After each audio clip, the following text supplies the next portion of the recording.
నమస్తేనా. నమస్కారం. బాగున్నారా? పట్టు వదలని విక్రమార్కుడు నేను చూశాను, బుక్కులు కూడా చిన్నప్పుడు చదివాను, కానీ కల్లారా నా జీవితంలో ఇంకొకరిని చూస్తాను అనుకోలేదు. అది బోడే ప్రసాద్ గారి రూపంలో మళ్ళీ చూశాను నేను.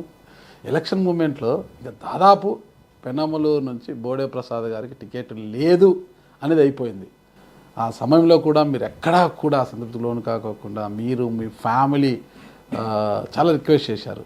అయితే నాకు తెలిసి చంద్రబాబు నాయుడు గారు ఒక్కసారి డిసైడ్ అయితే ఆయన మాట ఆయన వినరు అంటారు. అలాంటి చంద్రబాబు నాయుడు గారిని ఎలా మెప్పించి చివరి నిమిషంలో మళ్ళీ టికెట్ తెచ్చుకోగలిగారు మీరు? నేనైనా కూడా నాకు ప్రజల నుంచి మీరు నిలబడండి, మేము సపోర్ట్ చేస్తాము, మీకెందుకు మేము గెలిపించుకుంటామని వాళ్ళు చెప్పకపోతే నేను కూడా అంత ఇదిగా చంద్రబాబు గారి దగ్గరికి వెళ్ళి గట్టిగా లేదు నేను గెలుస్తాను, నాకు ఇవ్వండి, లేకపోతే మీరు ఇవ్వకపోతే మీ ఫోటో పెట్టి గెలుచుకొస్తానని చెప్పి కరెక్ట్ అన్నారు. అంత బలంగా అన్నాను. అంటే ప్రజలు ఆ రోజున నేను 5 సంవత్సరాలు ఏ విధంగా ఎవ్రీ మినిట్ పబ్లిక్లో ఉన్నాను, దానికి పబ్లిక్ అంతా రియాక్ట్ అయ్యారు ఆ రోజు.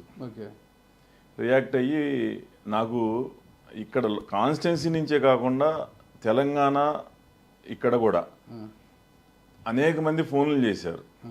అంటే మనం ఎమ్మెల్యేగా అయ్యి కొంతమందికి పరిచయం అయ్యాను, సీటు తెచ్చుకొని ప్రపంచం అంతా పరిచయం అయ్యాను. మామూలుగా అంటుంటారు, అదృష్టంగా భావిస్తాను. రాయలసీమలో ధర్మవరం ఎమ్మెల్యే మాజీ ఎమ్మెల్యే కేతిరెడ్డి గారిని అంటుంటారు అనమాట. రాయలసీమ కేతిరెడ్డి అని అంటే ఆయన సర్వీసెస్ ఆయన ప్రజల్లో ఉండేది.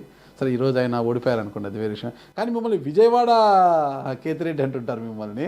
నేను ఈ 2014-19 నుంచి నేను అదే విధంగా తిరిగాను. ఇవాళ కేతిరెడ్డి 19-24 వెళ్ళాడేమో, కానీ నేను ఒక 2 years continue early morning 5 to 7 రోడ్లు ఉడిసి మురుకాలు తీసి స్వచ్ఛ భారత్ కింద అసలు ఎంత పనిచేశానో మీకు తెలుసా? ఒక పంచాయతీ స్వీపర్స్ ఏ విధంగా పనిచేస్తారో ఆ విధంగా పనిచేశాను నేను. ఇంత పని ఇప్పుడు కేతిరెడ్డి నాకు తెలియదు, నేను ఇంకొకరిని మాట్లాడటం కూడా అనవసరం.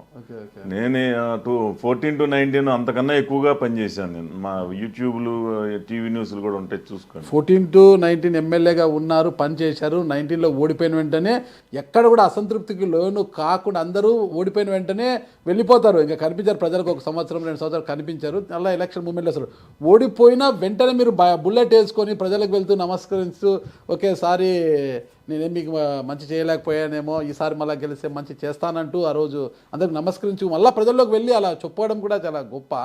19 నుంచి 24 వరకు కూడా ప్రజల్లోనే ఉన్నారు.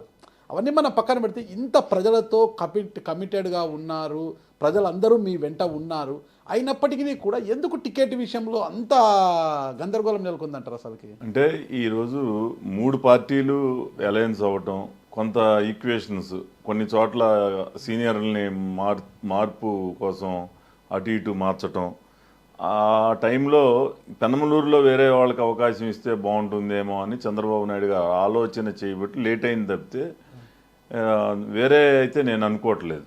ఒక బీసీ సామాజిక వర్గం చెందిన వ్యక్తిని తీసుకురావాలని ప్రయత్నించినా కూడా మొత్తం కమ్మ సామాజిక వర్గంతో కూడా ఒక తాటిపైకి వచ్చేసింది అంటారు అసలు? కమ్మ సామాజిక వర్గం అని కాదు నేను అనేది. కమ్మ సామాజిక వర్గం పెనమలూరు నియోజకవర్గంలో ఎంతమంది ఉంటారని మీ అంచనా? అంటే ఇది పెనమలూరు అంటే కమ్మ సామాజిక వర్గానికి 45,000 నుంచి 50,000 వరకు ఉంటారు. నాకు 1,65,000 ఓట్లు పడింది. ఓకే, అంటే స్టేట్లో 4th హైయెస్ట్ ఓటు పోలైంది నాకు. Okay, first Palla Srinivas, second Lokesh గారు, థర్డ్ గంటా శ్రీనివాస్ అనుకుంటా, 4th నాకు వచ్చినాయి. అంటే ఒకటి అటు ఇటుగా 4th ప్లేస్ నాకైతే ఉంది. అంటే highest vote polled. Okay, polling votes 45,000 Kamma ఓట్లు ఉంటే 1,20,000 ఓట్లు మిగిలిన సామాజిక వర్గాలన్నీ కూడా సపోర్ట్ చేసినట్టేగా ఆ రోజు. నాకు అర్థం కాదు ఏంటంటే ఎలక్షన్ సమయంలో ఎప్పుడు ప్రజల్లో ఉంటారు, ఖచ్చితంగా ప్రజల మనిషిగా ఉన్నారు.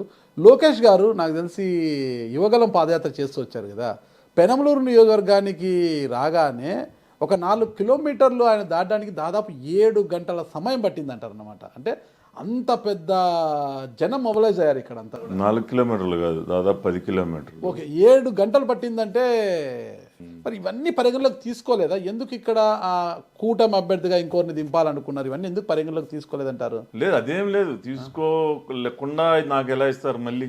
ఓకే, నేనైతే చాలా కాన్ఫిడెంట్గా ఉన్నాను. నాకే కానీ వస్తుంది. మీ పేరు తప్పితే ఇక్కడ దేవినేని అవినాష్ ఒకవేళ పార్టీలోకి వస్తే దేవినేని అవినాష్ గారికైనా ఇవ్వాలని, అంటే దేవినేని ఉమామహేశ్వరరావు గారైనా ఇక్కడ try దేవినేని చేయాలని. అవినాష్ ఇంకెక్కడ ఉన్నది? దేవినేని అవినాష్, వల్లభనేని వంశీ, కొడాలి నాని పర్మనెంట్ గేట్లు క్లోజ్. అవునా? ఓకే. కానీ దాంట్లో దేవినేని అవినాష్ మళ్ళీ పార్టీలోకి వస్తాడనేది అయితే ఎలక్షన్ ముందు వచ్చింది. వస్తే అవినాష్ కానీ లేదా దేవినేని ఉమామహేశ్వరరావు గారు కూడా ఇక్కడ ట్రై లేదు, చేశారు. ఎలా గుట్టిపాటి రామకృష్ణ గారు కూడా ట్రై చేశారు. అవినాష్ని అయితే తీసుకోరు. ఓకే. ఎందుకంటే పార్టీ ఆఫీస్ పైన దాడి చేసి చేసినాక ఇంకా తీసుకుంటారని మీరు ఎట్లా అనుకుంటున్నారు? మరి వల్లభనేని వంశీ గారు ఎందుకు గేట్లు కొలిస్తే మీ ఫ్రెండే కదా? నోరు అదుపులో ఉంటే అన్ని అదుపులో ఉంటాయి. నోరు అదుపులో మీరు లేనప్పుడు చెప్పలేదా మీ ఫ్రెండ్కి ఎప్పుడు నోరు అదుపులో పెట్టుకోవాలి అది అని? మీరు ఇద్దరు మంచి ఫ్రెండ్స్ చెప్పిన వినేవాళ్ళు కాదు కదా. అది కూడా ఒక మైనస్ మీకు అంటారు. గతంలో ఈ పేకాట క్లబ్బుల విషయం అయితేనేమి, కాల్మనీ విషయాలు అయితేనేమి, ఈ పేకాట క్లబ్బులే కాదు, పేకాట క్లబ్లు ఎక్కడ? పెనమలూరులో పేకాట క్లబ్బులు ఎక్కువ, పేకాట ఎక్కువ ఆడిస్తుంటారు. ఎక్కడ లేదు. అది మీరు కొత్త విషయం తీసుకురాకండి. బోడే ప్రసాద్ గారు కూడా ఆ జూదాలలోనే కొన్ని కోట్లు చీ చీ చీ పోగొట్టుకున్నారు. చీ చీ. అసలు డబ్బులు లేవు, కష్టం అవుతుంది ఈసారి ఉద్దేశంతో టికెట్ కాస్త పక్కన పెట్టారు. వల్లభనేని వంశీ స్నేహం కావచ్చు, ఈ విషయాలన్నీ కలిపి అంటారు. మీరు ఇప్పుడు మాట్లాడిన దాంట్లో ఏదీ నిజం లేదు. ఓకే. మీ 3 విషయాలు మాట్లాడారు. ఓకే. ఒకటి పేకాట క్లబ్లు అనేది. ఈ నియోజకవర్గంలో ఎవరినైనా అడగండి, అసలు నేను కనీసం కార్డ్స్ కూడా ఆడను. సరదాగా అవుట్ ఆఫ్ స్టేషన్లో ఉన్నప్పుడు ఏదో పూల్ గేమ్ లాంటిది సరదాగా టైం పాస్కి ఆడతాను. ఓకే. అసలు నా పేకాటే లేదు, పేకాట అలవాటే లేదు. మీ నియోజకవర్గంలో లేదు. కాల్మనీ అన్నారు. ఇక అది ఎందుకు? అది మనకి సంబంధం లేని విషయం. అది. గతంలో మీ మీద మన బుద్ధాంకన్న గారి మీద పెద్ద ఎత్తున ఆ రోజు మీడియా హైప్ చేసి బట్టి అది అలా వచ్చింది. కాల్మనీ నాకు ఎక్కడా కూడా సంబంధాలు ఉన్నాయని ఇంతవరకు ఎవరు కూడా ఎవరినన్నా ప్రూవ్ చేయమనండి. ఓకే. అసలు నేనే ఇంట్రెస్ట్లు తీసుకుంటాను. ఇంకా నేనే ఇంట్రెస్ట్ తీసుకుంటారా? ఇంత పెద్ద ఎస్టేట్ ఉంది మీకు అసలు. ఇది ఆఫీసు ఇల్లు తప్పితే ఇంకేమన్నాయో చెప్పమని. ఎస్టేట్ చూస్తేనే ఒక 100 కోట్ల పైగా ఆస్తున్నట్టుంది. ఇది రాజకీయాల్లో నేను ఎమ్మెల్యే నిలబడక ముందే ఉంది నాకు ఇది. ఓకే. మరి అప్పులు తీసుకోవడం ఏంటి మీరు ఇంట్రెస్ట్లకే? ఈ వ్యాపారంలో తీసుకోరా? ఎంతమంది ఎవరైనా అప్పులు తీసుకుంటారు. వ్యాపారస్తులు మామూలు తీసుకుంటారులేండి, రాజకీయాల కోసం అయితే కాదు కదా. రాజకీయాల కోసం, వ్యాపారాల కోసమే. ఓకే. మరి చంద్రబాబు నాయుడు గారిని ఎలా మెప్పించారు చెప్పండి టికెట్ కోసం?